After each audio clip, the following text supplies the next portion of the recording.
Hello बच्चों, नमस्कार, good morning. कैसे हैं सभी लोग? उम्मीद करता हूँ बहुत अच्छे होंगे। तो आज हम लोग नया टॉपिक एलसीएम एचसीएफ शुरू कर रहे हैं।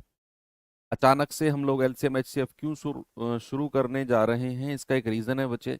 इसके बाद हम लोगों को एक चैप्टर पढ़ना है जिसका नाम है टाइम एंड वर्क, समय और कार्य। और उसमें हमें एलसीएम की थोड़ी सी ज़रूरत पड़ती है। संख्याओं का हमें एलसीएम लेना होता है। वही रीज़न है कि अब वहां मैं आपको एलसीएम लेना सिखाता, अब मैंने सोचा क्यों ना एलसीएम एचसीएफ एक चैप्टर भी है और हमारा वो चैप्टर भी हो जाएगा, तो एक पंथ और दो काज हो जाएंगे। चैप्टर का चैप्टर हो जाएगा और एलसीएम लेना आप सीख गए, तो फिर टाइम एंड वर्क में भी आपको कोई ज्यादा प्रॉब्लम होगी नहीं। हालांकि वैसे वो इजी चैप्टर है। इसके बाद चलिए, गुड मॉर्निंग सभी को। और इसके बाद टाइम एंड वर्क करेंगे, उसके बाद पाइप सिस्टम। वो तो एक क्लास का टॉपिक है पाइप सिस्टम। तो जैसे वो था, ये उसके साथ था ना, पार्टनरशिप था इस तरीके का। फिर पाइप सिस्टम के बाद में हम लोग एवरेज 3 क्लास, और एवरेज के बाद में टाइम स्पीड डिस्टेंस, जो अर्थमेटिक का लास्ट टॉपिक है, अंकगणित का। चलिए करते हैं शुरू बच्चे। आप सभी लोग मोस्टली आ चुके हैं और आज एलसीएम एचसीएफ की शुरुआत होने जा रही है। अब मैं बेसिक से आपको समझाऊंगा क्या एलसीएम होता है, क्या एचसीएफ होता है, क्या मतलब होता है इनका, क्यों ये दोनों अलग होते हैं, एचसीएफ कैसे निकालते हैं, और शॉर्ट ट्रिक्स वगैरह सारी चीजें हम लोग यहाँ पर देखेंगे। आज की क्लास के बाद आपको एक काम करना है। कल संडे है। कल हालांकि हम लोगों ने डिसाइड किया है कि आप लोगों की एक क्लास रखेंगे। हम लोग रेगुलर इस टाइम पे नहीं रखेंगे, शाम के टाइम रखेंगे 5 बजे के आसपास। तो आपको दिन में एक काम करना है, संडे बाकी तो आपका ऑफ रहता ही है। एक काम आपको करना है कि जो यूट्यूब पर रामबाण सीरीज है उसे आप ओपन करेंगे, पर सर्च करना रामबाण सीरीज, दीपक भाटी सर, या रामबाण सीरीज मैथ्स। 14 क्लास की प्लेलिस्ट है, उसमें एक क्लास एलसीएम एचसीएफ की है और शायद सबसे ज्यादा व्यूज उसी के ऊपर है। I think 1 million plus views हैं उस पे। तो आप उसे देखेंगे बड़े गौर से, कि वहां मैंने, ये मान लो कि पूरे के पूरे एलसीएम एचसीएफ का निचोड़ 1-1.5 घंटे में कराया है। एलसीएम एचसीएफ से जितना मैक्सिमम क्वेश्चन बन सकता है, और उनकी जो ट्रिक्स होती हैं, उन सबको मैंने वहां पर डिस्कस किया है। तो चलिए हम लोग शुरू करते हैं बच्चे अपनी क्लास को। हमारा टॉपिक है एलसीएम एंड एचसीएफ। पहले मैं 2 कॉलम बनाता हूं और हम लोग देखते हैं कि इनकी फुल फॉर्म वगैरह क्या होती है। एलसीएम, कोई बताएगा मुझे एलसीएम की फुल फॉर्म? और एचसीएफ, एचसीएफ की फुल फॉर्म क्या होती? तो एलसीएम एचसीएफ पे जाने से पहले एक चीज मैं आपको और बताना चाहता हूं। अभी हम लोग थोड़ा सा इसे होल्ड करते हैं। पहले मैं आपको बताना चाहूंगा कि फैक्टर मतलब क्या होता है। चलो वो बाद में बताना, पहले आप मुझे फैक्टर और मल्टीपल,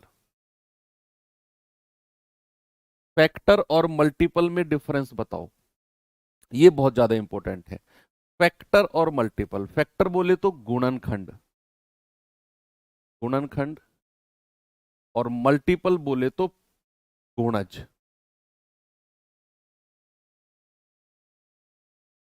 गुणज। ठीक है। तो भैया गुणनखंड क्या होता है? गुणनखंड होता है कि मान लो अगर मैं आपसे कहूं 10, और मैं आपसे कहूं 10 के गुणनखंड बताओ, तो गुणनखंड का मतलब यानी कि फैक्टर का मतलब है वो सभी संख्याएं जिनके पहाड़े में 10 आता हो। तो अगर मैं आपसे पूछूं वो सभी संख्याएं जिनके पहाड़े में 10 आता है, तो क्या वो सभी संख्याएं 10 से छोटी होंगी? आप मुझे बताओ, क्या 10 से बड़ी ऐसी कोई संख्या है जिसके टेबल में, जिसके पहाड़ा टेबल तो जानते हैं ना, तो 10 से बड़ी ऐसी कोई संख्या क्या है जिसके टेबल में 10 आता है? जैसे आप कहने लोगों 15 एकम 15, 15 दूनी 10, नहीं होता ना भाई। 10 से छोटी ही कोई संख्या होगी जिसके टेबल में 10 आता हो। तो ऐसी संख्या जिसके टेबल में, जिसके पहाड़े में वो संख्या आती हो, वो होते हैं उसके फैक्टर्स। सपोज अगर मैं आपसे कहूं, अगर मैं आपसे कहूं कि मुझे बताइए जरा, बहुत डिटेल में नहीं जाना है, बस एग्जांपल 2-4 समझ के आपको डिफरेंस देखना है इन दोनों में है क्या। सपोज अगर मैंने आपसे कहा 15, तो 15 के फैक्टर्स बताइए आप मुझे। देखो हम लोगों ने प्राइम नंबर्स पढ़ा था ना, और प्राइम नंबर्स यानी कि अभाज्य संख्या में हम लोगों ने इन चीजों को देखा भी था। पढ़ा था अभाज्य संख्या? नहीं पढ़ा? नहीं पढ़ा ना, शायद अभी पढ़ेंगे तो फिर, अगर नहीं पढ़ा है तो प्राइम नंबर। ठीक है, उस पर इतना नहीं है दिमाग लगाना। तो 15 के फैक्टर्स अगर मैं आपसे पूछूं, what are the factors of 15, तो आप कहेंगे सर 15 के जो फैक्टर है ना भाई, एक तो यूनिवर्सल फैक्टर होता है, एक जो है वो सभी का, उस सभी का फैक्टर होता है। एक के पहाड़े में सभी संख्याएं आती हैं, हर संख्या एक के टेबल में आती है। फिर 3 पंजे 15, फिर 5 से कटेगा 5 तिया 15, फिर 5 के बाद में आएगा 15 एकम 15, यानी कि खुद 15। तो आप कहेंगे सर चार संख्या के टेबल में 15 आया, तो इस 15 के कितने फैक्टर हो गए? चार फैक्टर हो गए। ऐसे ही अगर मैं आपसे कोई भी नंबर कहूं, उसके फैक्टर बड़े आराम से आप बता सकते हो। फैक्टर्स यानी कि चार फैक्टर्स हो गए। अब यहां से आप एक चीज समझे कि किसी भी संख्या के जो फैक्टर होंगे वो लिमिटेड होंगे, काउंटेबल होंगे। ऐसे फैक्टर्स होंगे जिनको आप काउंट कर सको। अगर मैं आपसे कहूं 100 के फैक्टर बताओ, तो आप उन सभी संख्याओं को बता दोगे जिनके टेबल में 100 आता है। अगर मैं आपसे कहूं 1000 के फैक्टर बताओ, तो आप उन सभी संख्याओं को मुझे बता दोगे जिनके टेबल में 100 आता है या 1000 आता है। यहां से एक बात का निष्कर्ष निकला कि भैया अगर मैं किसी भी संख्या के गुणनखंड, किसी भी संख्या के फैक्टर आपसे पूछ रहा हूं ना, तो वो काउंटेबल है, वो लिमिटेड है फैक्टर्स। अगर उसी चीज को मैं गुणज से पूछूं, गुणज का मतलब होता है मल्टीपल, का मतलब होता है कि भैया अगर मैं आपसे कहूं कि मुझे जरा बताइए 8 के गुणज, तो 8 के गुणज का मतलब है वो सभी संख्याएं जो 8 के पहाड़े में आती है। देखो, फैक्टर का मतलब होता है वो सभी संख्याएं जिनके पहाड़े में 8 आता है, जिनके टेबल में 8 आता है, वो हो गए फैक्टर। लेकिन अगर मैं कहूं वो सभी संख्याएं जो 8 के टेबल में आती हैं, वो सभी संख्याएं जो 8 के पहाड़े में आती हैं, तो ऐसी कितनी संख्याएं हो सकती हैं बच्चे? अगर मैंने आपसे कहा मुझे बताओ 8 के गुणज कितने होंगे, 8 के गुणज, 8 के गुणज कितने होंगे? आप कहेंगे 8 एकम 8, 8 दूनी 16, 8 तिया 24, 8 चौक 32। अब ये मत कहना सर 8 धाम 80 तक होगा, बस 80 से आगे भी 8 से कटने वाली संख्याएं मिलती जाएंगी। वो टेबल यानी कि पहाड़े ही आप लोग 8 धाम 80 तक पढ़ते हो। इसका मतलब ये बिल्कुल नहीं है कि 8 धाम 80 तक ही मामला खत्म हो जाएगा। फैक्टर इन हिंदी लैंग्वेज लिखा तो मैंने गुणनखंड। तो अगर मैं आपसे कहूं वो सभी संख्याएं जो 8 के पहाड़े में आती हैं, वो क्या होंगी? इसका गुणज होंगी। और ये कहां तक जाएगा? ये अनंत तक जाएगा, इनफाइनाइट तक। ऐसी इनफाइनाइट संख्या हो सकती है जो 8 के टेबल में, भाई आप हर संख्या को 8 8 8 8 जोड़ते चले जाओ, सारी संख्या आपको 8 का मल्टीपल, 8 का गुणज मिलती चली जाएंगी। सपोज अगर मैंने आपसे कहा जरा मुझे बताओ 17 के गुणज, आप कहोगे 17 दूनी 34, 17 तिया 51, 17 चौको 68, 17 पंजे 85। और ये तो इनफाइनाइट यानी कि अनंत तक जाएगा मामला, अनंत तक जाएगा कि नहीं? तो अगर मैं आपसे कहूं कि किसी भी संख्या के गुणज कितने हो सकते हैं, गुणज कितने हो सकते हैं, आप कहेंगे सर इनफाइनाइट हो सकते हैं। अगर मैं आपसे कहूं किसी भी संख्या के फैक्टर कितने हो सकते हैं, आप कहोगे सर वो लिमिटेड होते हैं, उन्हें हम काउंट कर सकते हैं। ये दो डिफरेंस ही मुझे आपको बताना था फैक्टर और मल्टीपल में, क्योंकि इसका यूज हमें यहां देखने को मिलेगा। जब मैं एलसीएम की फुल फॉर्म लिखूंगा तो इसका मतलब होता है, एल का मतलब होता है लीस्ट, सी का मतलब होता है कॉमन, और एम का मतलब होता है मल्टीपल। मल्टीपल, लीस्ट का मतलब होता है सबसे छोटा, सबसे छोटा, सबसे छोटा। और कॉमन का मतलब होता है समान, और मल्टीपल का मतलब होता है गुणज। ठीक है भाई, डेफिनेशन आपने और ये फुल फॉर्म वगैरह आपने रट रखो, लघुत्तम लघुत्तम लघुत्तम करते रहते हो आप लोग। मैं आपको इसकी फुल फॉर्म से ही इसका मतलब बता दूंगा, एलसीएम का मतलब होता क्या है। मैंने बोला लीस्ट कॉमन मल्टीपल। लीस्ट बोले तो सबसे छोटा, कॉमन बोले तो समान और मल्टीपल बोले तो गुणज। अब आपको उल्टा पढ़ना है, पेन साइड में रख दो और इसको उल्टा पढ़ो, रिवर्स पढ़ो, रिवर्स। सबसे पहले ये वर्ड पढ़ो गुणज, रुक जाओ थोड़ी देर के लिए। गुणज, गुणज सर ने बताया था कि उस संख्या के पहाड़े, उस संख्या के टेबल में आने वाली सारी संख्याएं, गुणज। गुणज के बाद में पढ़ो समान, और फिर इन दोनों को एक साथ पढ़ो, इन दोनों को अब एक साथ पढ़ो, आप कहोगे समान गुणज, यानी कि कॉमन मल्टीपल होना चाहिए। अगर मैं दो संख्याओं का एलसीएम आपसे पूछूं तो आप कहेंगे सर उनका कॉमन मल्टीपल, उनका कॉमन गुणज, यानी कि वो संख्या जो पहली वाली के पहाड़े में भी आती हो और दूसरी के में भी आती हो। अब तीनों, तीसरे वर्ड को भी ले लो और इसे भी इनके साथ पढ़ो, सबसे छोटा समान गुणज।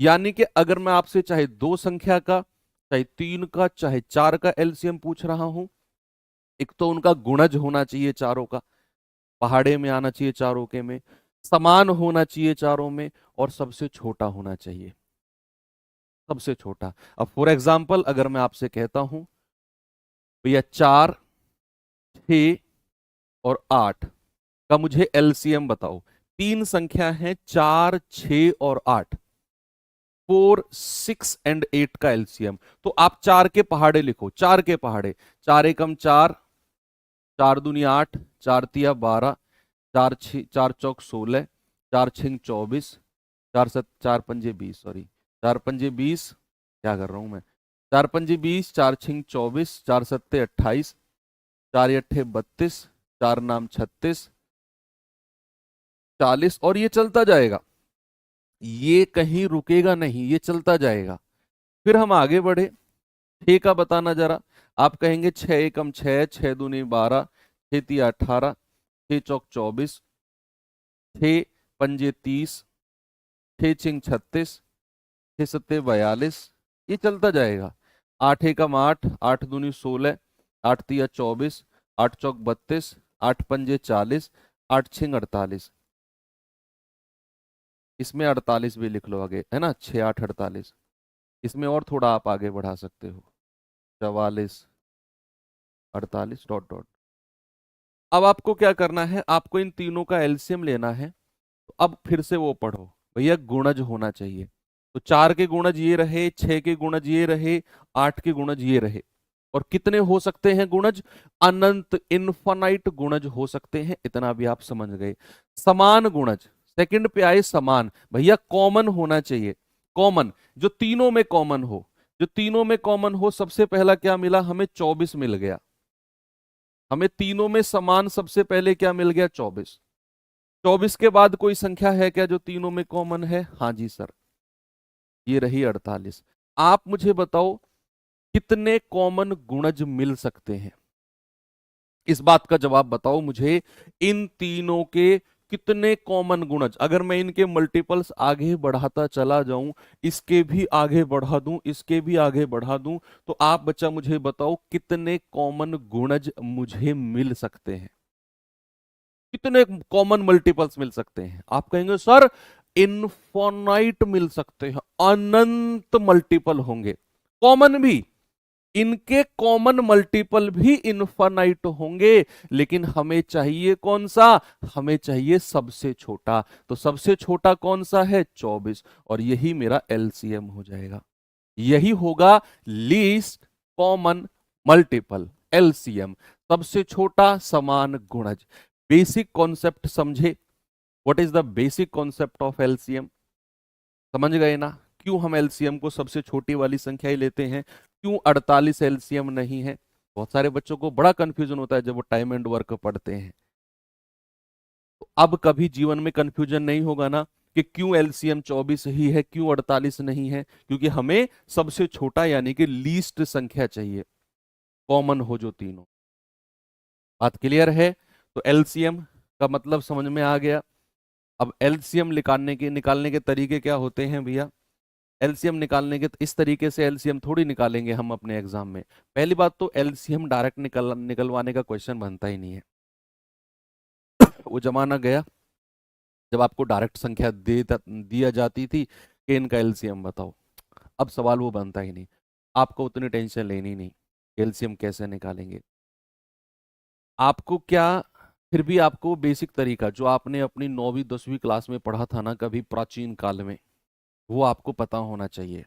वही तरीके से एलसीएम निकालेंगे, कोई अलग से स्पेशल तरीका यूज नहीं करना। होते बहुत सारे तरीके हैं पावर्स वगैरह में, फैक्टराइजेशन कर लो, भाई कोई कलाकारी आपने दिखानी ही नहीं है। ये तो मैंने जस्ट आपको समझाया कि एलसीएम क्या होता है। अब बात आती है कि एलसीएम निकाले कैसे। वही अपने 9वें 10वें क्लास वाले तरीके से एलसीएम निकालना है, ज्यादा कलाकारी करने के पीछे नहीं भागना है। जैसे अगर मैं इसी का ही 4, 6 और 8 का एलसीएम आपसे पूछूं, तो क्या तरीका था जो आपने 9वीं 10वीं क्लास में पढ़ा था एलसीएम निकालने का, क्या था वो तरीका?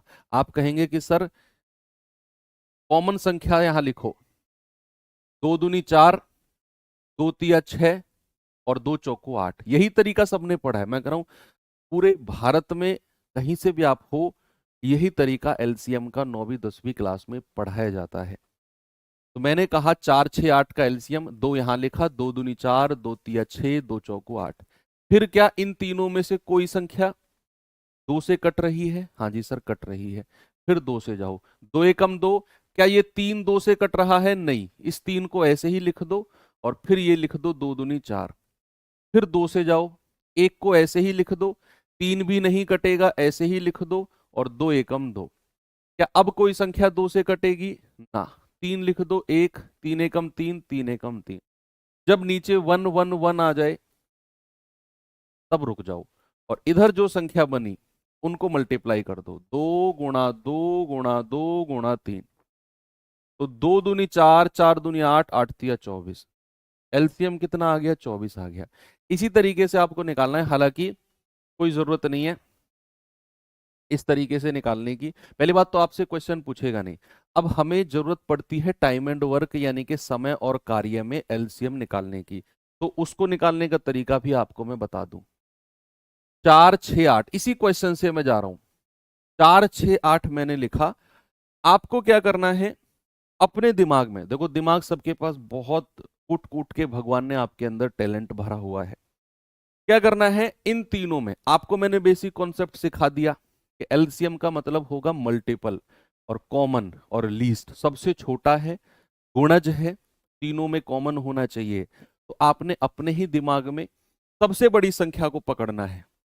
ये जो मैं बता रहा हूं आपको कॉन्सेप्ट, ये आपको टाइम एंड वर्क में बहुत काम करेगा, बहुत काम। टाइम एंड वर्क में इस तरीके से एलसीएम निकालने की जरूरत नहीं पड़ेगी आपको।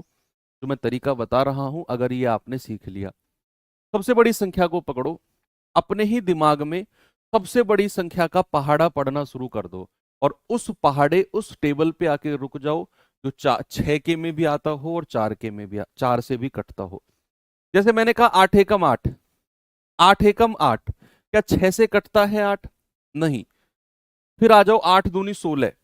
क्या 6 से कटता है 16? नहीं। फिर आ जाओ 8 तिया 24। क्या 6 से कटता है सर? हाँ, 6 चौक 24। 4 से भी कटता है, 4 छिंग 24। तो यही मेरा एलसीएम हो जाएगा। और ये तरीका आप देखना, टाइम एंड वर्क में आप ऐसे उड़ा दोगे सवाल को। अब अगर सपोज मैं आपसे पूछूं, जरा मुझे बताना 12, 16 और 24 का। 12, 16, 24, जल्दी से मुझे इसका एलसीएम बता दो। और चाहे आप इस तरीके से करो, ये तो आपका पुराना तरीका है ही जो स्कूल में गुरुजी सिखाते थे हम लोगों को। और ये तरीका जो मैंने आपको बताया है कि सबसे बड़ी संख्या में पकड़ो और उसका पहाड़ा पढ़ना दिमाग में ही शुरू कर दो। आप क्यों आप कहेंगे सर अगर संख्या बहुत बड़ी बड़ी हुई तो?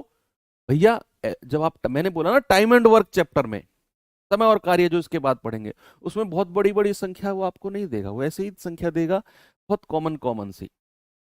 बहुत बड़ी आएंगी तो फिर हमारे पास इस तरह का है ही कॉन्सेप्ट।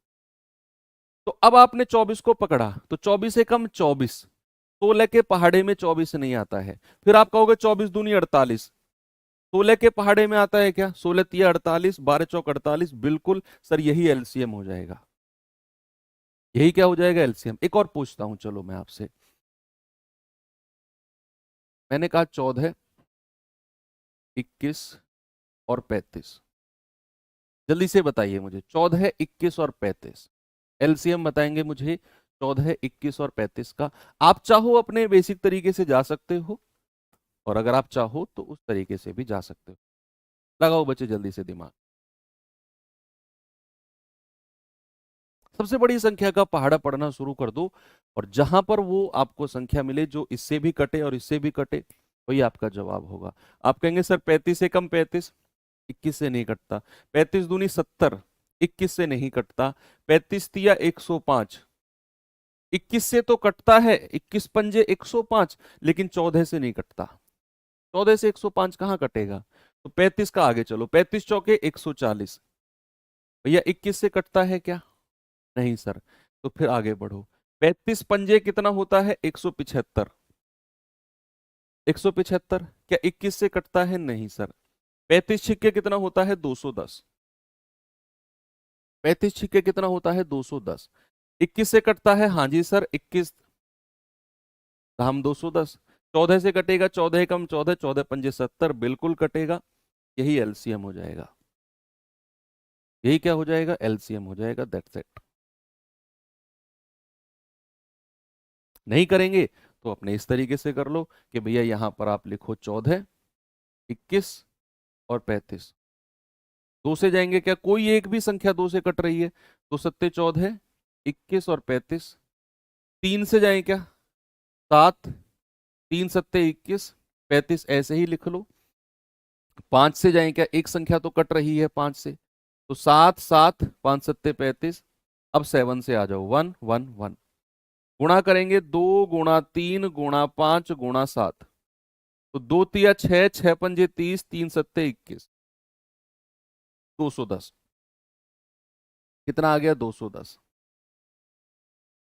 इस तरीके से कर लो। किसी को वो नहीं, या पहाड़े नहीं याद है, या नहीं आप मल्टीपल कर सकते हो, तो इस तरीके से कर लो। ओके, चलो। अब ये तो हो गया एलसीएम। एलसीएम ये मत करना सर कोई शॉर्ट ट्रिक वॉट ट्रिक, कोई जरूरत भी नहीं है आपको और निकालना भी नहीं है। क्वेश्चन पूछेगा भी नहीं डायरेक्ट एलसीएम का। पहले पूछे जाते थे, अब से 15-20 साल पहले, जब लोगों के पास उतने रिसोर्सेज नहीं थे। अब तो अब क्वेश्चन जो पूछे जाएंगे वो एलसीएम एचसीएफ, बहुत बड़ा चैप्टर है। नाम सुनने में छोटा लगता है लेकिन बहुत बड़ा चैप्टर है। बहुत सारे टाइप्स इसमें हैं। अभी आप धीरे धीरे आगे देखेंगे तो बहुत सारी चीजें हैं। एक क्वेश्चन उनको पूछना है। अब वो क्यों डायरेक्ट संख्याओं का एलसीएम पूछ के क्यों इतने बड़े चैप्टर को बेकार करेंगे वो लोग? अच्छा क्वेश्चन पूछेंगे ना। चलिए, तो एलसीएम का बेसिक कॉन्सेप्ट आपको आया समझ में। अब हम पढ़ते हैं थोड़ा एचसीएफ। एचसीएफ क्या होता है बच्चा? एचसीएफ क्या होता है? एचसीएफ की फुल फॉर्म बताना जरा मुझे। What is the full form of HCF? जैसे हमने एलसीएम का ऑपरेशन किया ऐसे ही हम एचसीएफ का करेंगे। तो बच्चे एचसीएफ का मतलब होता है हाईएस्ट। एच बोले तो हाईएस्ट, और सी बोले तो कॉमन, और एफ बोले तो फैक्टर। एफ बोले तो क्या? एफ बोले तो फैक्टर। अब फैक्टर अभी अभी मैंने आपको थोड़ी देर पहले बताया, फैक्टर मतलब होता है गुणनखंड। अब किसी भी संख्या के फैक्टर्स लिमिटेड होते हैं या अनलिमिटेड होते हैं? किसी भी संख्या के गुणनखंड क्या सीमित, काउंटेबल, जिनको मैं काउंट कर सकूं वो होते हैं, या एलसीएम यानी कि मल्टीपल की तरह अनंत होते हैं? नहीं ना।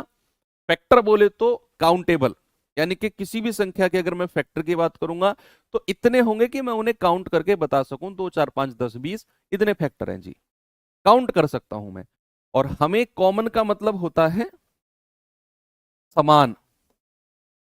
समान। और भैया हाईएस्ट का मतलब होता है सबसे बड़ा। सबसे बड़ा। तो क्या बच्चे? सबसे बड़ा होना चाहिए, सबसे बड़ा होना चाहिए, समान होना चाहिए, और गुणनखंड होना चाहिए। सबसे बड़ा होना चाहिए, समान होना चाहिए, और गुणनखंड होना चाहिए। तो भैया अगर फॉर एग्जांपल अगर मैं आपसे पूछूं कि भैया मुझे जरा बताना आप लोग, 8 12 9 12 18 का, 9 12 18 का एचसीएफ बताओ। What is the HCF of 9 12 and 18? तो आपको सबसे पहले मुझे बताने हैं 9 के फैक्टर, फिर 12 के फैक्टर, और फिर 18 के फैक्टर। वो संख्याएं, फैक्टर को मैं फिर से रिपीट कर रहा हूं बच्चा, वो संख्याएं जिनके पहाड़े में 9 आता हो, जिनके टेबल में 9 आता हो। तो आप कहेंगे सर 1 तो सबका फैक्टर है ही, फिर 3 के पहाड़े में आता है 9, और फिर खुद 9 के पहाड़े में। सर 1 तो सबका फैक्टर है ही, 2 छिक्के 12, 3 चौकू 12, 4 तिया 12, 6 दूनी 12, और खुद 12। फिर 1 तो सबका फैक्टर है, 2 नाम 18, 3 छिंग 18, 4 से नहीं कटेगा, 5 से नहीं कटेगा, 6 से कटेगा, फिर 9 से कटेगा, और फिर खुद 18। तीनों के फैक्टर हमने लिख दिए, वो संख्याएं लिख दी जिनके पहाड़े में, जिनके टेबल में ये संख्याएं बनती हैं।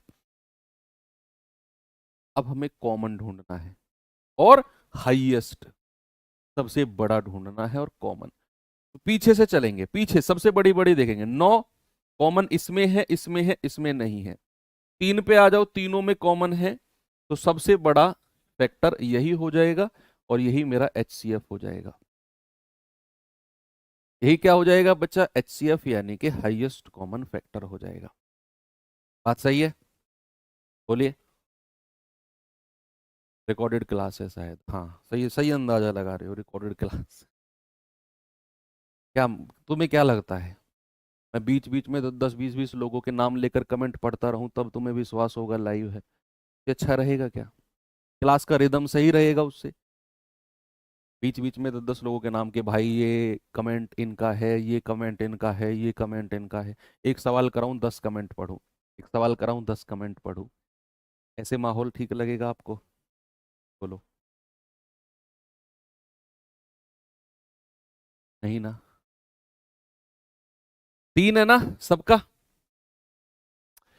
हमें चाहिए गुणनखंड, चाहिए ये सारे गुणनखंड हैं, ये 9 के 12 के 18 के समान होना चाहिए। होने को तो समान 1 भी है, आप कहेंगे सर होने को तो समान 1 भी है, लेकिन हमें सबसे बड़ा चाहिए। सबसे बड़ा वो 3 है जो तीनों में कॉमन है। आप कहेंगे सर 9 भी तो कॉमन है, लेकिन वो इन दोनों में कॉमन है, 12 में कॉमन नहीं दिख रहा मुझे, वो 12 में कॉमन नहीं दिख रहा बच्चे, इसीलिए मैंने 9 को रिजेक्ट कर दिया। तो इसीलिए 3 मेरा सही जवाब है। आप कहेंगे सर 6 भी तो है, बच्चे 6 इन दोनों में कॉमन है, यहां पर नहीं है। HCF क्लियर हो गया? अब चलिए, ये तो हो गया HCF की डेफिनेशन। अब हम चलते हैं how to find the HCF। HCF निकालने की ट्रिक बताऊंगा आपको मैं। यस, HCF निकालने की अच्छी ट्रिक है। पहले HCF हम बेसिक तरीके से उसी से पढ़ेंगे जो हमने स्कूल वगैरह में पढ़ा है। ये तो LCM हो गया। अब हम HCF देखते हैं। संख्या कौन सी थी, उन्हीं को ले लेते हैं, 9 12 18 को ही ले लेते हैं। तो मैंने 9 12 और 18 को ले लिया। अब HCF आपने 9वीं 10वीं क्लास में पढ़ा होगा, याद तो किसको है, कैसे निकालते हैं? एटलीस्ट इतना तो याद है कि हाँ, जैसे मैंने ये लिखा कुछ कुछ ऐसे ही निकालते थे सर। मैं ये नहीं कर रहा हूं कि बिल्कुल आपकी बहुत शार्प मेमोरी है कि जो 9वीं में पढ़ा वो आपको याद ही होगा। किसी को भी याद नहीं रहता, मुझे भी याद नहीं था कि क्या 9वीं 10वीं में पढ़ा, कौन पढ़ता है ढंग से 9वीं 10वीं में। लेकिन एटलीस्ट इतना तो पता होता है कि हाँ, कुछ इस तरीके का था डिजाइन जो हमने देखा 9वीं 10वीं में। डिजाइन तो याद है ना आप सबको, डिजाइन कुछ ऐसा ही होता था जब सर इस तरीके से क्लास में बनाते थे, तो डिजाइन याद रहना चाहिए बस। तो अब इसमें क्या होता है, आपको यहां पर देखो, एलसीएम के केस में तो हम लोग क्या करते हैं कि यहां पर 2 लिखा, 2 तीनों को कट गया, फिर मैंने 2 लिखा। अब जरूरी नहीं, देखो ये 3 से 2, 3 जो है 2 के पहाड़े में नहीं आया, 3 को मैंने ऐसे ही नीचे लिख दिया, 2 एकम 2, इस 3 को ऐसे ही लिख दिया, 2 दूनी 4। फिर 2 से गया, ये 1 ऐसे ही लिख दिया, इस 3 को ऐसे ही लिख दिया, 2 एकम 2। लेकिन HCF के केस में ऐसा नहीं होना चाहिए। HCF के केस में, HCF के केस में आपको यहां पर वही संख्या लिखनी है जो तीनों को डिवाइड करे। यहां पर वही नंबर लिखना है जो 9 को भी डिवाइड करे, 12 को भी करे, 18 को भी करे। यहां पर आपको वही संख्या लिखनी है जिसके पहाड़े में, जिसके टेबल में, जिसके टेबल में 9 भी आता हो, जिसके टेबल में 12 भी आता हो, जिसके टेबल में 18 भी आता हो।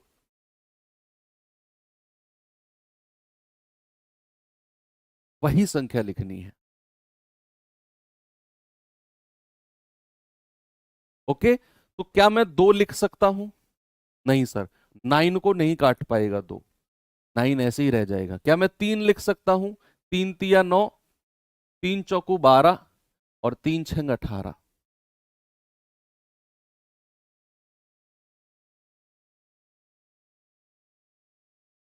3 तीनों को डिवाइड करेगा। ओके, क्या अब कोई संख्या है जिसे मैं यहां पर लिख दूं कि जो तीनों को डिवाइड कर दे? आप मुझे बता दो, कोई ऐसा नंबर आपको समझ में आ रहा है? 1 के अलावा, 1 तो सब है, 1 को लिखने की जरूरत नहीं है, 1 को लिखने की जरूरत नहीं है। मैंने कहा यहां पर ऐसी कोई संख्या लिखो जो 3 को भी डिवाइड कर दे, 4 को भी कर दे और 6 को भी कर दे। क्या ऐसा कोई नंबर आप बता पाएंगे मुझे? अब नहीं है सर। अब जैसे ही नंबर रुक जाए वहीं पर आपको एंड कर देना है। जो संख्या बचा वही आपका एचसीएफ हो जाएगा। वही क्या हो जाएगा? आपका एचसीएफ हो जाएगा, दैट्स ऑल। अब जैसे आपसे मैं पूछूं कि भैया 24, 36 और 48, जरा मुझे एचसीएफ बताओ इनका, 24, 36 और 48 का। फिर मैं आपको ट्रिक बताता हूं, एचसीएफ निकालने की ट्रिक बताता हूं फिर मैं आपको, और वो इतनी अल्टीमेट ट्रिक होगी ना, मजा आएगा।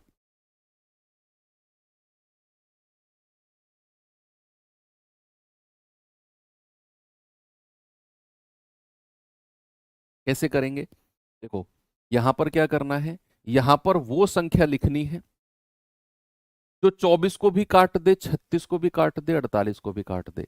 अब देखो, आप अगर स्मार्ट हैं, आप सभी हैं, आप यहां पर सीधा 12 लिखेंगे, सीधा 12, क्योंकि पता है कि 12 दूनी 24, 12 तिया 36, 12 चौक 48। अगर आप थोड़ा सा कम सोच पा रहे हैं इस लेवल का, तो फिर आप 2 से शुरू करेंगे। आप 2 से शुरू करेंगे, सर 2 एकम 2, 2 दूनी 4, सर 18 बार जाएगा, सर 2 दूनी 4, 2 चौकू 8। फिर आप 2 से शुरू करेंगे, 2 छिक्कू 12, 2 नाम 18 और 2 से जाएगा 12 बार। अब कोई ऐसी संख्या बताओ जो 6 को भी काट दे, 9 को भी काट दे, 12 को भी काट दे। आप कहोगे सर 2 नहीं है, क्योंकि 2 9 को नहीं काट पाएगा। 3 लिख लो सर, 3, 3 दूनी 6, 3 तिया 9, 3 चौकू 12। क्या अब कोई ऐसी संख्या है जिसको मैं यहां पर लिख दूं और वो इन तीनों को काट दे? आप कहेंगे नहीं सर, नहीं काट पाएगा। तो एंड कर दो, जो संख्या बची उनका मल्टीपल कर दो, 2 गुणा 2 गुणा 3, 2 दूनी 4 तिया 12, यही आपका एचसीएफ हो जाएगा। क्या हो जाएगा बच्चा? यही आपका हाईएस्ट कॉमन फैक्टर हो जाएगा। ये तो हो गया इसका बेसिक तरीका, लेकिन अब आपको कर सीखना है एडवांस तरीका। क्या है एडवांस तरीका? मैं आपको बताऊंगा इन्हीं संख्या को लेके, 24, 36, 48। मैं लिखता हूं फिर से, 24, 36 और 48, 3 नंबर मैंने लिखे। क्या करना है आपको? दो सबसे नजदीक संख्याओं का डिफरेंस ले लो, डिफरेंस ऑफ 2 सबसे नजदीक नंबर, सबसे 2 क्लोज नंबर होंगे ना, उनका डिफरेंस कोई भी 2 ले लो। इनका डिफरेंस 12 है, इनका भी डिफरेंस 12 है, कोई नहीं, आप इन दोनों का डिफरेंस ले लो, 12 डिफरेंस लेना है। अब जब जैसे ही आपने 2 सबसे नजदीक संख्याओं का डिफरेंस लिया, वही आपका एचसीएफ होगा। है सर? अगर, पूरी बात तो सुनो मेरी, पूरी बात तो है, तो तुमने बहुत जल्दी कर दिया। मैंने कहा 2 सबसे नजदीक संख्याओं का डिफरेंस होगा अगर, अगर यानी कि इफ एक कंडीशन जुड़ जाएगी, अगर उस डिफरेंस ने, अगर उस अंतर ने इन तीनों संख्याओं को डिवाइड कर दिया तो। ये है पूरी लाइन। मैंने बोला 2 सबसे नजदीक संख्याओं का डिफरेंस ही एचसीएफ होगा अगर उसने इन तीनों को डिवाइड कर दिया तो। आप कहेंगे सर 12 डिफरेंस आ गया, 12 दूनी 24, 12 तिया 36, 12 चौक 48, भैया एचसीएफ कितना आ गया? 12। भाई डिफरेंस ने इन तीनों को डिवाइड कर दिया। आप कहेंगे सर अगर नहीं किया तो, ये बिल्कुल जायज सवाल है आपका कि सर अगर डिवाइड नहीं किया तो फिर 12 का कोई फैक्टर इस डिफरेंस मैं आपको दोनों कंडीशन लिख देता हूं, दोनों कंडीशन कि डिफरेंस कितना आया, डिफरेंस आया 12, डिफरेंस ही डिफरेंस ही HCF होगा, डिफरेंस ही HCF होगा अगर डिफरेंस ने सभी संख्याओं को डिवाइड कर दिया।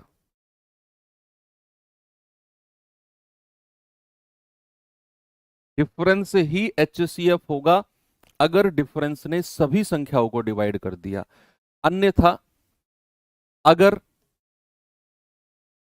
नहीं किया, अगर डिवाइड नहीं किया तो डिफरेंस का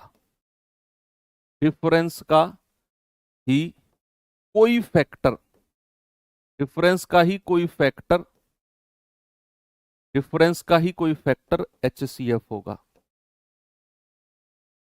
यानी कि ये मान के चलो कि 12 इनका डिफरेंस है, दो का, 12 ने तीनों को डिवाइड कर दिया, 12 HCF है। लेकिन अगर ये 12 तीनों को डिवाइड नहीं करता तो 12 का कोई फैक्टर, फैक्टर तो आप समझते हैं आप, हाँ देखा, एक बच्चा कह रहा है सर 6 भी तो इनको डिवाइड कर रहा है तीनों को। सब बात तो सही है बच्चे की, भाई मैंने कहा 12 ने इनको डिवाइड कर दिया, एक बच्चा कह रहा है सर 6 भी तो इनको डिवाइड कर रहा है, 6 चौक 24, 6 छिंग 36, 6 8 48। आप मुझे बताओ क्या HCF 6 होगा, और अगर नहीं होगा तो क्यों नहीं होगा, 6 HCF क्यों नहीं होगा? भाई बात उस बच्चे की सही है कि भैया 6 ने भी इन तीनों को डिवाइड कर दिया, तो 6 HCF क्यों नहीं है? एक बच्चा कह रहा है सर 3 ने भी डिवाइड कर दिया, ऐसे तो 3 अट्ठे 24, 12 तिया 36, 16 तिया 48, 3 भी HCF क्यों नहीं होगा? कोई बताएगा मुझे? एक कह रहा 4 ने भी कर दिया सर, हाँ बिल्कुल सही है, 4 ने तीनों को डिवाइड कर दिया, 4 HCF क्यों नहीं होगा? क्योंकि तुमने शुरू में जो मैंने HCF डिवाइड करके HCF की डेफिनेशन आपको बताई ना, वो आपने ढंग से सुनी ही नहीं मेरी बात। क्या बोला मैंने? गुणनखंड होना चाहिए, समान होना चाहिए, और ये वर्ड पे फोकस करो बच्चा, सबसे बड़ा होना चाहिए। 3 भी डिवाइड कर रहा है, 3 से बड़ा 4 है, 4 भी डिवाइड कर रहा है, 4 से बड़ा 6 है, 6 भी डिवाइड कर रहा है, लेकिन 6 से बड़ा 12 है, और 12 से बड़ा कोई संख्या नहीं होगी, 12 से बड़ी कोई संख्या नहीं होगी जो इन तीनों को डिवाइड करे। हो तो बताओ। आपने जिसने भी क्वेश्चन पूछा उन सब ने 12 से छोटी संख्या ही बताई मुझे, उन सभी ने 12 से छोटी संख्या कि सर 6 क्यों नहीं है, 4 क्यों नहीं है, 3 क्यों नहीं है, 12 से बड़ी किसी ने भी नहीं बताई कि सर वो क्यों नहीं है, क्योंकि कोई 12 से बड़ी संख्या है ही नहीं जो इन तीनों को डिवाइड कर दे। 12 सबसे बड़ी है, इसीलिए मेरा जवाब 12 है, इसीलिए मेरा आंसर 12 है, क्योंकि मुझे हाईएस्ट नंबर चाहिए, और वो हाईएस्ट इन दोनों का सबसे नजदीक संख्याओं का डिफरेंस, और अगर उसने डिवाइड तीनों को नहीं किया तो उसका कोई गुणनखंड, वो ऑप्शन से मिल जाएगा हमें। ऑप्शन जब दिए होंगे ना, वो ऑप्शन से मिल जाएगा, ज्यादा दिमाग लगाने की जरूरत नहीं है, ऑप्शन में ही उसका कोई फैक्टर देख लेंगे, उसे चेक कर लेंगे। फिर एक कह रहा गुरु जी 18 काट रहा है, 2-2 सेंटीमीटर कान काट दूंगा यहां तुम्हारे नीचे से अगर 18 ने काट दिया तो। 18 इन तीनों को काटे ना काटे पर तुम्हारे कान 2-2 सेंटीमीटर जरूर कट जाएंगे। तीनों को काट दिया 18 ने, 18 या 48, 18 दूनी 36, 18 एकम 24, अरे काट तो दिया। भाई वाह, ये तो मैंने सोचा ही नहीं। सही कह रहा है बच्चा, 18 एकम 24, 18 दूनी 36, 18 तिया 48, 18 ने तीनों को काट दिया। बहुत दिमाग लगाते हो, तो ये आपके जवाब नहीं होंगे ना, बात सही है। तो एलसीएम निकालना आप सीख गए, HCF निकालना आप सीख गए, यही बेसिक थ्योरी थी LCM HCF की। अब आप टाइप वाइज जाने के लिए तैयार हो, आप टाइप वाइज जाने के लिए तैयार हो। मैं क्या टाइप 1 शुरू कर दूं अब? बहुत सारे लोगों को ये बेसिक LCM HCF नहीं पता होता है जो हमने अभी पढ़ा है ये। ठीक है, अब आप इतना LCM HCF पढ़ चुके हो कि आप किसी और को पढ़ा सको। कोई और आपसे अगर LCM HCF का कुछ भी सवाल पूछे ना बेसिक में जाके, आप उसको समझा सकते हो कि भैया क्यों यही HCF होगा, क्यों यही LCM होगा। चलिए टाइप, आप, मेरा फोकस ये नहीं रहता है कि बच्चा सवाल कर ले, मेरा फोकस रहता है कि बच्चा एटलीस्ट समझे और लंबे समय तक उस चीज को याद रखे कि मैंने ये जो किया वो क्यों किया, या फिर मैं जो ये इसका इस तरीके से सवाल को कर रहा हूं मैं क्यों कर रहा हूं। ठीक है, चलिए आते हैं टाइप 1 के क्वेश्चन पे। टाइप 1 का पहला सवाल आपके सामने ये रहा।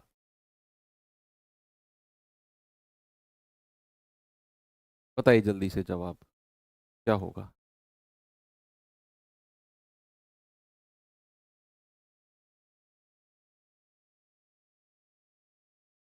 कह रहे हैं 8, 12, 15, 21 का एलसीएम क्या होगा। यहां पर ना थोड़ा सा हम डिविजिबिलिटी रूल, हालांकि आपने अभी पढ़ा नहीं है विभाज्यता का नियम, लेकिन थोड़ी सी आपको पता होगी। डिविजिबिलिटी रूल का मतलब है, देखो एलसीएम का मतलब सारा डिविजिबिलिटी रूल ही है। आप जब वो रामबाण सीरीज में उस क्लास को पढ़ेंगे ना, तो आपको लगेगा कि यार ये तो एलसीएम एचसीएफ तो बच्चों वाला चैप्टर है। और अगर आपने वो 1.5 घंटे की क्लास रामबाण सीरीज से कर ली ना, तो एलसीएम एचसीएफ की जो मैं 3-4 क्लास आपको कराऊंगा ना, मैं, हालांकि मुझे ये नहीं कहना चाहिए, लेकिन आपको जरूरत ही नहीं है 4 क्लास करने की। वहीं से आपको वो क्वेश्चन मिल जाएगा अगर एलसीएम एचसीएफ से आया तो, और वही उसी 1.5 घंटे क्लास से बन जाएगा वो। 100% मैं दावे के साथ कह सकता हूँ, किसी को कोई शक हो तो वो रिकॉर्ड कर ले मेरी वॉइस दूसरे फोन से, स्क्रीन रिकॉर्ड तो नहीं होगी। ये सर जो बोल रहे हैं बाद में देखेंगे जब एग्जाम होगा। 100% मैं दावे के साथ कह रहा हूँ, अगर आप वो कर लेते, क्योंकि LCM HCF is all about divisibility, विभाज्यता का नियम, कि भैया हमें वो संख्या बतानी है 8, 12, 15, 21 का एलसीएम। दरअसल हमें वो नंबर बताना है जो 21 के पहाड़े में भी आता है, जो 15 के पहाड़े में भी आता है, जो 12 के पहाड़े में भी आता है, और जो 8 के पहाड़े में भी आता है। या फिर अगर मैं देसी भाषा में आपको समझाऊं, तो हमें वो संख्या चाहिए जो 21 से भी कटे, 15 से भी डिवाइड हो, 12 से भी कटे और 8 से भी कटे। वही नंबर चाहिए ना हमें जो 21 से भी कटेगा, 15 से भी कटेगा, 12 से भी कटेगा और 8 से भी कटेगा। ये बात समझ में आई? तो आप ऑप्शन चेक कर लो, देख लो पहले कि जो संख्या 21 से नहीं कट रही होगी वो मेरा जवाब नहीं होगा। जो संख्या 21 से कट रही होगी वो मेरा जवाब होगा या नहीं होगा पता नहीं, लेकिन जो संख्या 21 से डिवाइड नहीं हो रही है डेफिनेटली वो तो आंसर नहीं है, क्योंकि मुझे एलसीएम चाहिए, और एलसीएम का मतलब ही है वो संख्या जो इन चारों से डिवाइड हो, इन चारों के पहाड़े में आए, इन चारों के टेबल में आए।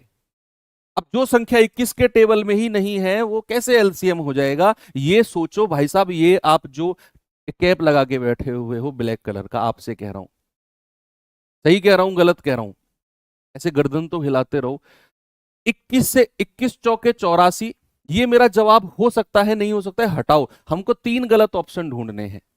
मैंने कहा 21, और क्या 480 हमारा 21 से कटता है? 21 दूनी 42, 21 तिया 63, 48 तो नहीं कटा 21 से, तो ये मेरा जवाब किसी भी कीमत पे नहीं होगा।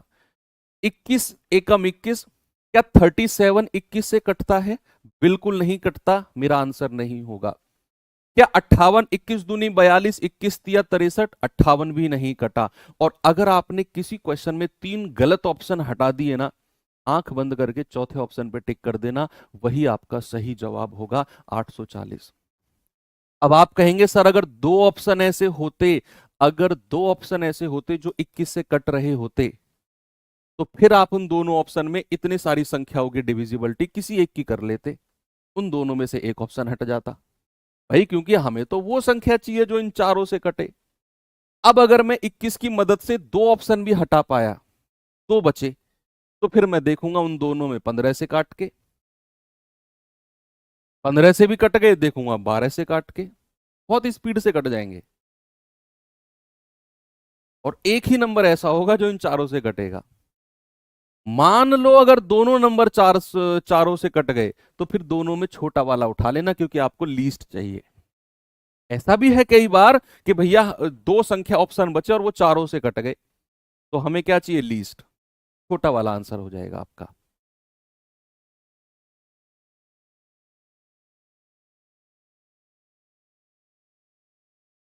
ठीक है।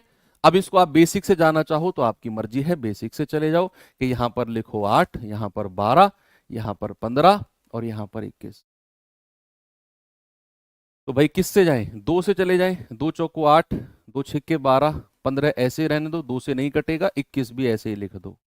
फिर दो से जाए, दो दूनी 4, दो तिया 6, 15 ऐसे ही लिखो, 21 ऐसे ही लिखो। फिर दो से आ जाओ, 1 3, 15 और 21। अब तीन से आ जाओ, 1 3 एकम 3, 3 पंजे 15, 3 सत्तो 21। अब पांच से आ जाओ, 1 1 5 एकम 5 और 7। अब सात से आ जाओ, 1 1 1 1। सब एक एक हो गया। इनको मल्टीप्लाई कर दो, दो दूनी 4 दूनी 8 तिया 24, 24 पंजे 120, 120 की सात में गुणा करोगे तो 840। 120 की सात में गुणा करोगे तो 840।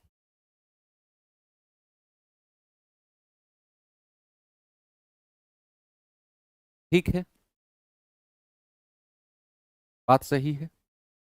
आगे बढ़ूं, चलो।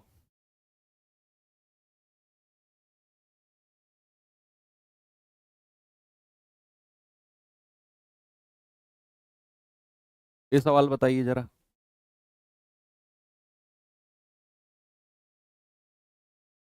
सवाल है 26 34 221 और 195 का एलसीएम बता दो क्या होगा।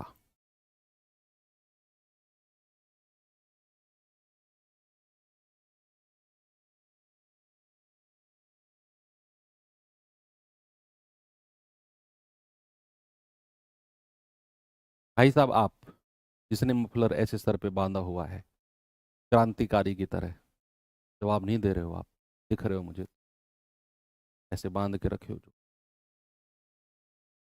तो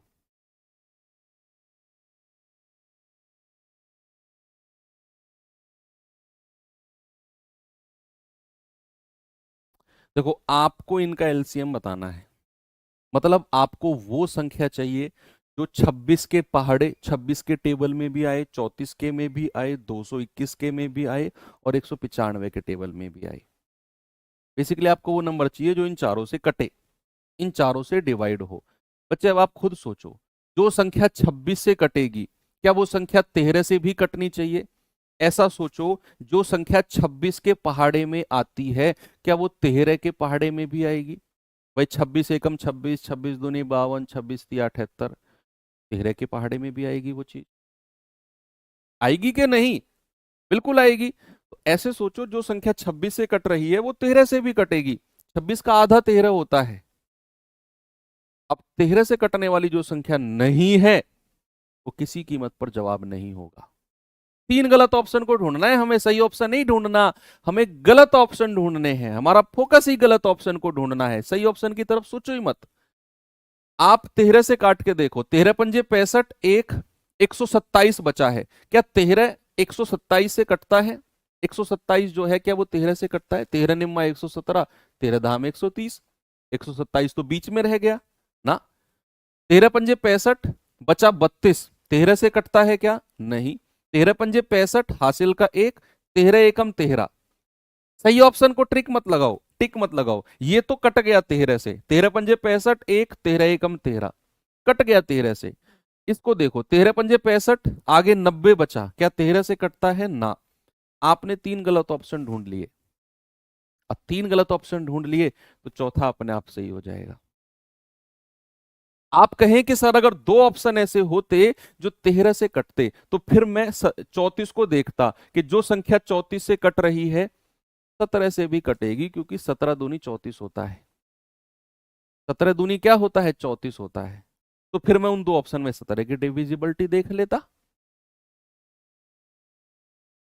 बस इतना ही सोचना है, ज्यादा दिमाग लगाना ही नहीं है आपने।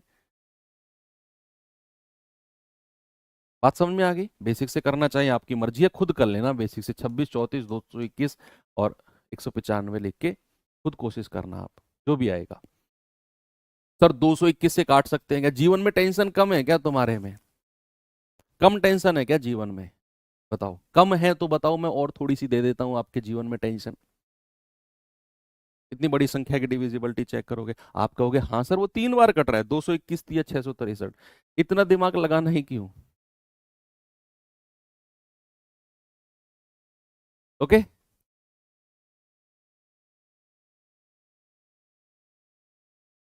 चलो आगे बढ़ते हैं, इस सवाल पे आइए जरा। तेरे चरण, जहाँ तेरे चरण।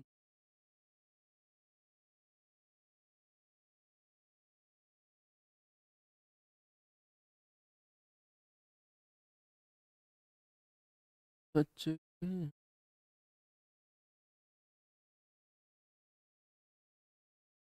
धक्के।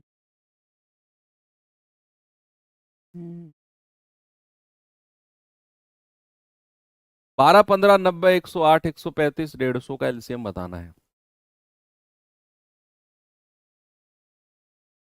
देखो बच्चे, सबसे आसान डिविजिबिलिटी चेक करनी होती है 9 की, 9 की।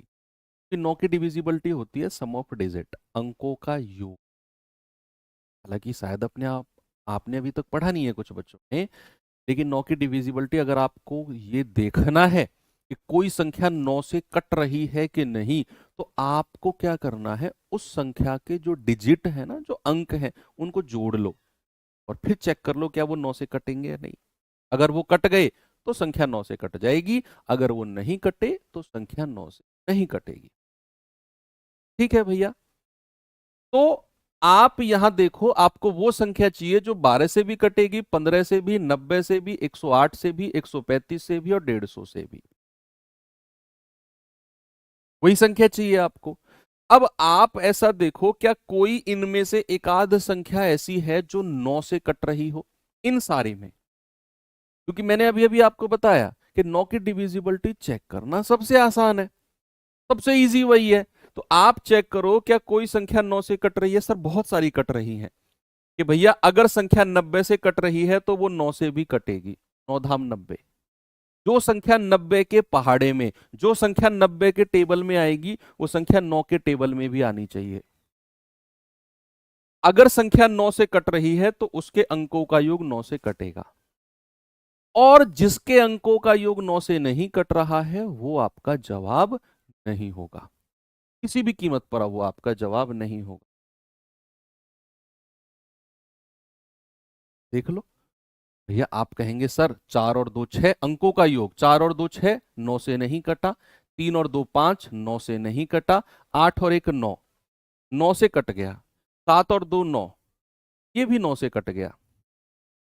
यानी कि ये दो ऑप्शन हमारे 9 से कट गए, ये दो जो ऑप्शन हैं ये हमारे 9 से कट गए। अब क्या करें? अब तो फंस गए हम। अब या तो जवाब 2700 है या जवाब 1800 है।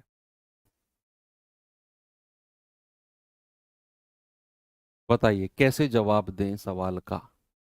भैया अब मोटी मोटी डिविजिबिलिटी चेक करें क्या? मोटी मोटी डिविजिबिलिटी, यानी कि संख्या 12 से भी कट रही है 2700, 1800 भी कट रही है, 15 से ये भी कट रही है, ये भी कट रही है। उससे तो चेक कर ले, 90 से दोनों कट रही हैं। क्या 108 से कट रही हैं ये? 108 से हम चेक करेंगे क्या 2700, क्या जो पहली संख्या 2700 है, क्या बच्चे वो 108 से कट रही है? चेक करेंगे 108 से, क्योंकि दो ऑप्शन हमने हटा दिए, अब दो बचे हैं ऑप्शन, इनमें मोटी मोटी डिविजिबिलिटी चेक करेंगे। आप देख रहे हो 12 निम्मा 108, 12 दूनी 24, 3, 12 दूनी 24, 12 पंजे 60। 9 से जाएंगे, 9 दूनी 18, 9 पंजे 45। हाँ जी सर 108 से ये भी कट गया। क्या 1800 कट रहा है 108 से? 1800 देखो 108 से, तो 12 निम्मा 108, 12 एकम 12, 6, 12 पंजे 60, जीरो। नहीं सर, ये 9 से तो नहीं कट रहा।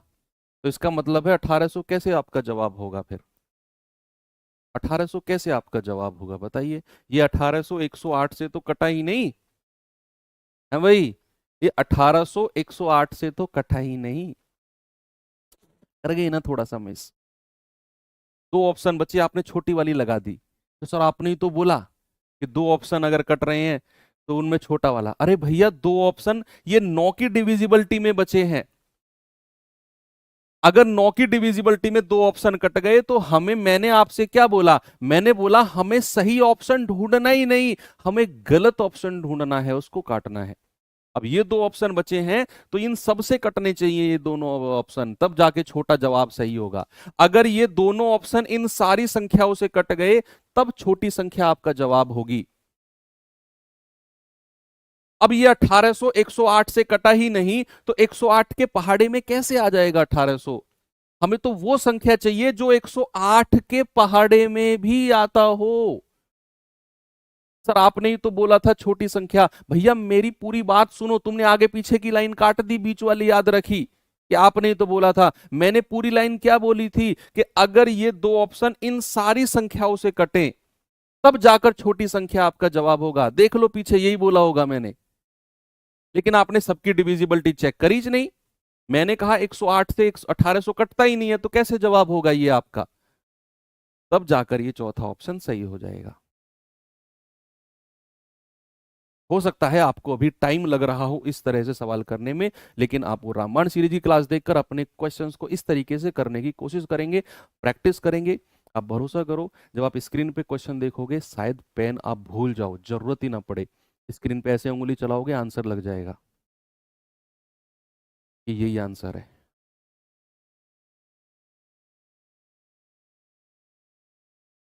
ठीक है, तो आपका ये जवाब हो गया। आप इसे बेसिक से चाहो तो कर लेना खुद इस तरीके से, तो ये मेथड है। चलो ये जवाब बताओ जल्दी से बच्चे।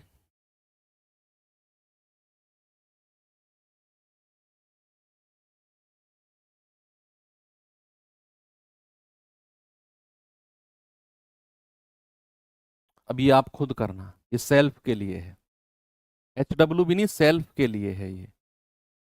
आप बेसिक से पहले इसे आप डिविजिबिलिटी से चेक करना, डिविजिबिलिटी से मिल जाए फिर उसे इस वाले मेथड से भी क्रॉस वेरीफाई कर लेना। ओके, ये सेल्फ के लिए है। तो चलिए आज की क्लास यहीं पे रोकते हैं। अब हमारा कल मैं HCF के कुछ इस तरह के क्वेश्चंस कराएंगे हम लोग और आगे बढ़ जाएंगे। बेसिक LCM HCF क्या होता है, कैसे निकालते हैं, वो आप सीख चुके हैं। अब मात्र औपचारिकताएं हैं, टाइप वाइज हम लोग चलते जाएंगे और आगे आगे जो जो कॉन्सेप्ट आते जाएंगे उनमें हम लोग छोटे, क्योंकि मैंने बोला ना LCM HCF बड़ा चैप्टर है भाई।